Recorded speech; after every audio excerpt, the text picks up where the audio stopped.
नमस्कार।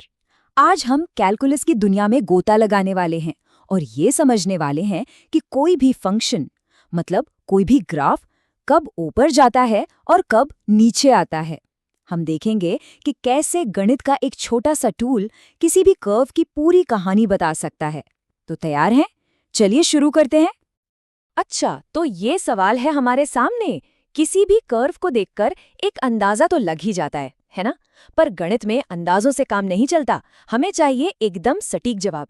तो कोई ऐसा पक्का तरीका है क्या जिससे हम दावे के साथ कह सके कि फंक्शन का सफर किस दिशा में जा रहा है?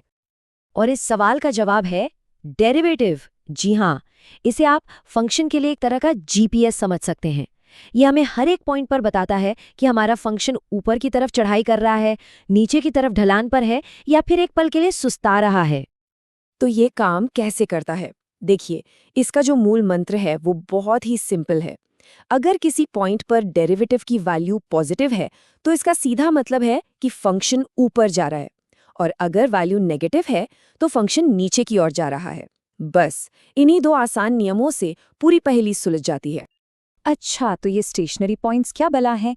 ये वो जादुई मोड़ हैं जहां फंक्शन का मिजाज बदल सकता है।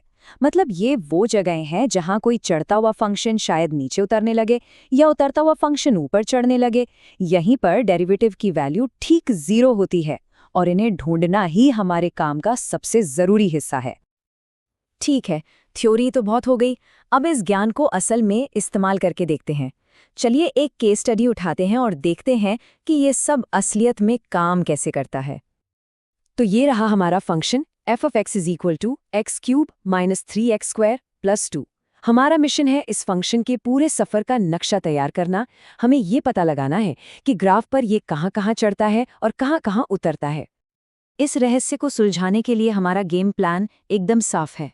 3 आसान स्टेप्स। सबसे पहले हम इसका डेरिवेटिव निकालेंगे। फिर हम उन पॉइंट्स को खोजेंगे जहां डेरिवेटिव 0 है, और आखिर में हम उन पॉइंट्स के बीच के इलाकों की जांच करेंगे। तो पहला स्टेप, जब हम अपने फंक्शन का डेरिवेटिव लेते हैं तो हमें मिलता है f' of x = 3x² - 6x। यही वो फॉर्मूला है जो हमें हमारे मूल फंक्शन के उतार चढ़ाव की सारी जानकारी देगा। अब दूसरा स्टेप, स्टेशनरी पॉइंट्स खोजना। इसके लिए हम डेरिवेटिव को 0 के बराबर रख देते हैं। और देखिए, 3x² - 6x को हम 3x × x - 2 भी लिख सकते हैं, जिससे इसे सॉल्व करना बच्चों का खेल हो जाता है। और ये मिल गए। हमें 2 बहुत ज़रूरी पॉइंट्स मिले हैं, x = 0 और x = 2। यही वो 2 मोड़ हैं जहां हमारे फंक्शन की दिशा बदल सकती है। इन्होंने हमारे ग्राफ को 3 अलग-अलग हिस्सों में बांट दिया है। अब आता है आखिरी स्टेप, हर हिस्से की जांच। तो जब x 0 से छोटा है, मान लीजिए -1, तो हमारा डेरिवेटिव पॉजिटिव आता है, मतलब फंक्शन बढ़ रहा है।